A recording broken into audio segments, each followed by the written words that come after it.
जय Hind defence lovers. आज की टॉप हेडलाइंस कुछ इस प्रकार है। फॉर्मर आर्मी चीफ का आग्रह कि भारत सरकार को यूएस के साथ स्ट्रेटेजिक मैटर्स पर डील करने में रहना पड़ेगा सावधान।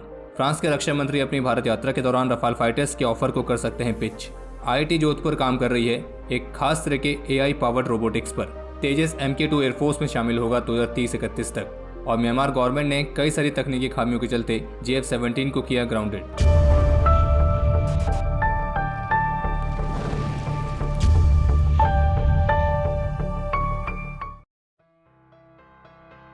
Former Indian army chief general Vikram Singh की तरफ से भारत सरकार से आग्रह किया गया कि वे यूएस के साथ रणनीतिक मामलों पर डील करते समय काफ़ी सावधानी बरतें, क्योंकि उनका मानना है कि यूएस अभी तक अपने क्लोज एलाइज तक के सामने अपनी विश्वसनीयता को साबित नहीं कर पाया है।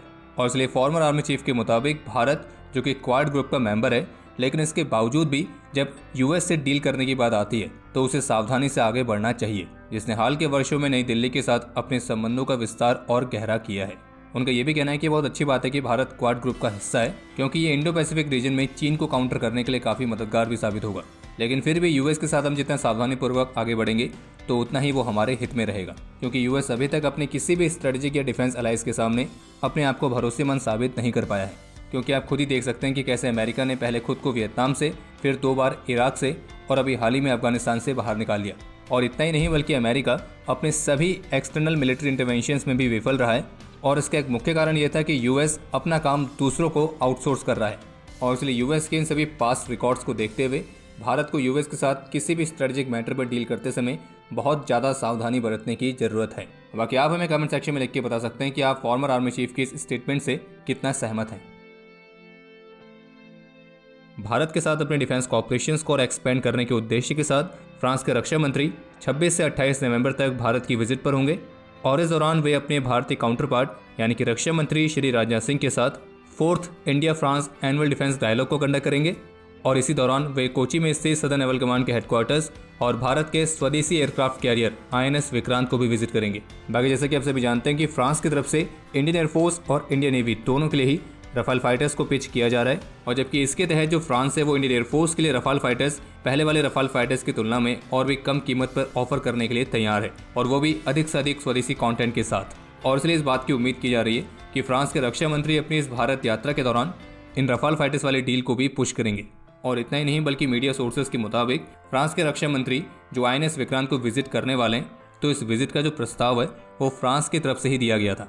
बाकी स्वदेशी जेट इंजन्स को विकसित करने के लिए भारत की फ्रेंच कंपनी साफरन के साथ भी बातचीत चल रही है। और जो ये स्वदेशी जेट इंजन वाला प्रोग्राम है तो ये भारत सरकार की प्राथमिक परियोजनाओं में शामिल है।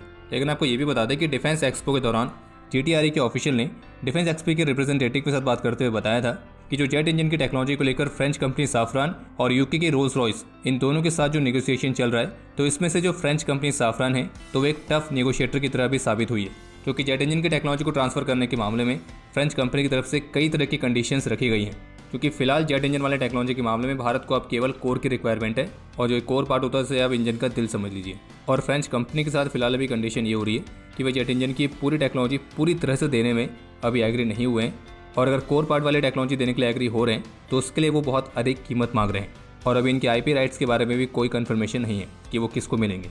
और इसके अलावा कुछ ऐसी कंडीशंस भी हैं कि अगर कावेरी इंजन के साथ फ्रेंच कंपनी की कोर टेक्नोलॉजी चाहिए तो फ्रेंच कंपनी को कोर टेक्नोलॉजी देने को तैयार है एक पर्टिकुलर कीमत पर, लेकिन यहाँ पे वो टेक्नोलॉजी हमको केवल बेचेंगे, वो ये शेयर नहीं करेंगे कि उसे किस तरीके से बनाया गया है, वो कैसे काम कर रहा है, उसमें इसी तरह का मटेरियल क्यों यूज़ हुआ है, ये सारी चीज़ें।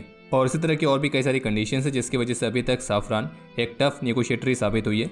लेकिन फिलहाल अभी नेगोशिएशंस जारी हैं, और अभी कोई भी स्पष्ट रूप से नहीं कह सकता है कि जेट इंजन की टेक्नोलॉजी के लिए भारत किसको अपने पार्टनर के तौर पर चुनेगा, क्योंकि ये बात तो आप भी समझते होंगे कि इसमें केवल टेक्निकली नहीं बल्कि पॉलिटिकल कंडीशंस भी आती हैं। अभी हाल ही में बिजनेस वर्ल्ड के साथ एक्सक्लूसिव इंटरव्यू के दौरान Indian air force chief air chief marshal VR Chaudhari का कहना था कि इंडियन एयरफोर्स भारत के 5th जनरेशन MCA प्रोग्राम के लिए पूरी तरह से कमिटेड है। इस प्रोग्राम के लिए ADA बेंगलोर में इंडियन एयरफोर्स की एक डेडिकेटेड टीम ऑलरेडी मौजूद है। और इसी इंटरव्यू के दौरान जब उनसे सवाल किया गया कि क्या इंडियन एयरफोर्स जेट इंजन के अलावा MCA प्रोग्राम में किसी और क्षेत्र में भी फॉरेन कोलैबोरेशन चाहती है, तो इसके जवाब में इंडियन एयरफोर्स चीफ का कहना था कि MCA प्रोग्राम की टाइमलाइंस और इसके लिए जो कुछ खास टेक्नोलॉजीज़ हैं तो उनको ध्यान में रखते हुए एक बैकअप डेवलपमेंट या रियलाइजेशन प्लान को रखना सही रहेगा, जो कि इस बात को भी सुनिश्चित करेगा कि अगर प्लान टाइमलाइंस के अंडर जो हमारी स्वदेशी योजनाएं हैं वो मैच्योर नहीं होती हैं, तो ऐसे में हमारे पास ऑल्टरनेटिव सिस्टम्स और सेंसर्स उपलब्ध रहेंगे। हालांकि उनको ये भी कहना था कि हम प्रेफर यही करेंगे कि इस प्रोग्राम में जो महत्वपूर्ण टेक्नोलॉजीज हैं वो स्वदेशी ही रहें, ताकि प्लेटफॉर्म के लाइफ साइकिल के दौरान हमें किसी दूसरे देश पर निर्भर रहना ना पड़े। बाकी तेजस MK2 को लेकर एयरफोर्स चीफ की तरफ से कहा गया है कि इसके उड़ान परीक्षण को 2024 तक करने की योजना है और फिर इसके बाद 2030-31 तक इसे सर्विस में इंडक्ट किया जाएगा। और उनका ये भी कहना था कि ये एक एग्रेसिव टाइमलाइन है और हमें उम्मीद है कि ADA और HAL इस टाइमलाइन को पूरा कर पाएंगी। और बाकी एयरफोर्स चीफ के इस पूरे इंटरव्यू को आप बिजनेस वर्ल्ड के ऑफिशियल वेबसाइट पर जाकर भी पढ़ सकते हैं। और बाकी आप सभी से एक रिक्वेस्ट कि अगर आप यहाँ तक वीडियो देख चुके हैं तो कृपया करके वीडियो को लाइक करना ना भूलें। न्यूज 18 की लेटेस्ट रिपोर्ट के मुताबिक भारत के नवरत्न डिफेंस PSU BEL ने आर्मी के साथ मिलकर एक आर्टिफिशियल इंटेलिजेंस इंक्यूबेशन हब को स्थापित किया है। और अब जो ये AI हब है तो ये आर्टिफिशियल इंटेलिजेंस के क्षेत्र में कुछ ऐसी खास परियोजनाओं को आइडेंटिफाई करेगा जो कि आर्मी के लिए काफ़ी महत्वपूर्ण है। और AI incubation hub industry, academia और स्टार्टअप से भी अलग अलग पार्टनर्स को स्पॉट करेगा, उनके साथ भी कनेक्ट करेगा। और बाकी इसके द्वारा AI based swarm technologies, machine learning, big data analytics, robotics, cyber security और ऐसी बाकी की चीज़ों पर भी काम किया जाएगा।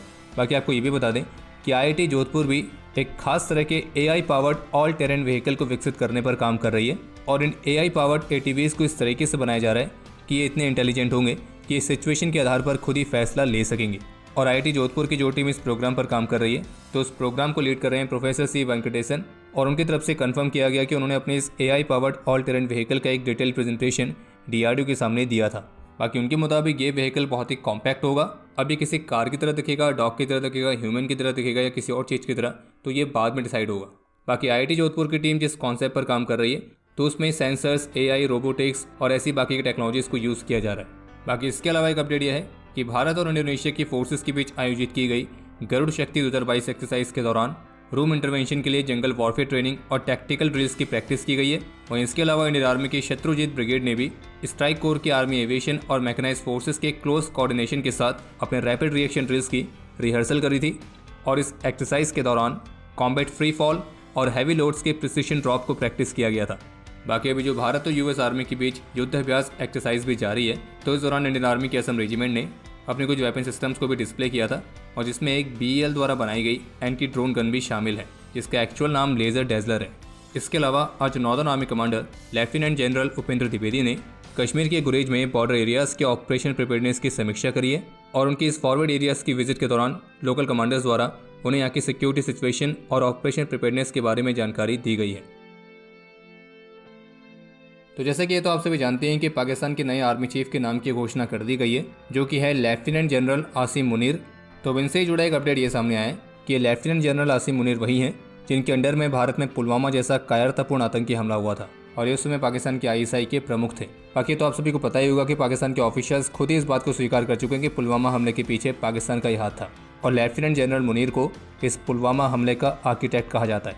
बाकी इसके अलावा एक अपडेट ये है कि म्यांमार गवर्नमेंट ने कई सारी तकनीकी खामियों के चलते चीन द्वारा बनाए गए और पाकिस्तान द्वारा पेंट किए गए 10th जनरेशन कम स्पेसशिप जंग फाइटर 17 को ग्राउंडेड कर दिया है। जानकारी के लिए आपको बता दें कि म्यांमार ने चाइना के साथ 16 जंग फाइटर 17 को खरीदने के लिए कॉन्ट्रैक्ट साइन किया था और 2018 में म्यांमार एयरफोर्स को इनका पहला बैच रिसीव हुआ जिसमें 6 फाइटर्स थे और बाकी के 10 फाइटर्स डिलीवर हुए हैं या नहीं हुए हैं तो फिलहाल इसके बारे में कोई जानकारी उपलब्ध नहीं है।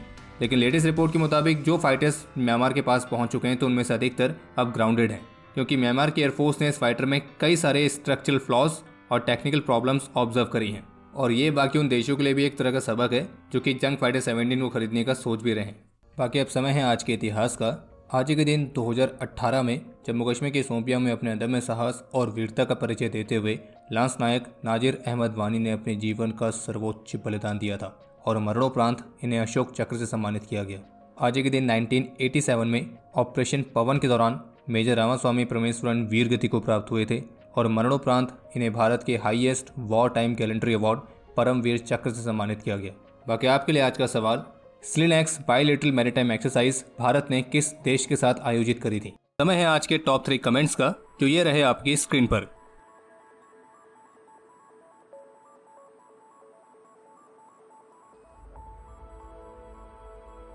आज के इस एपिसोड के लिए इतना ही। उम्मीद है आपको एपिसोड पसंद आया होगा। अगर पसंद आए तो वीडियो को लाइक कीजिए, शेयर कीजिए और बाकी हमारे मर्चेंडाइज के नए डिजाइन को चेकआउट करना ना भूलें जिसका लिंक आपको वीडियो के डिस्क्रिप्शन में मिल जाएगा। और बाकी अगर आपने चैनल को सब्सक्राइब नहीं किया है तो चैनल को भी सब्सक्राइब जरूर करें।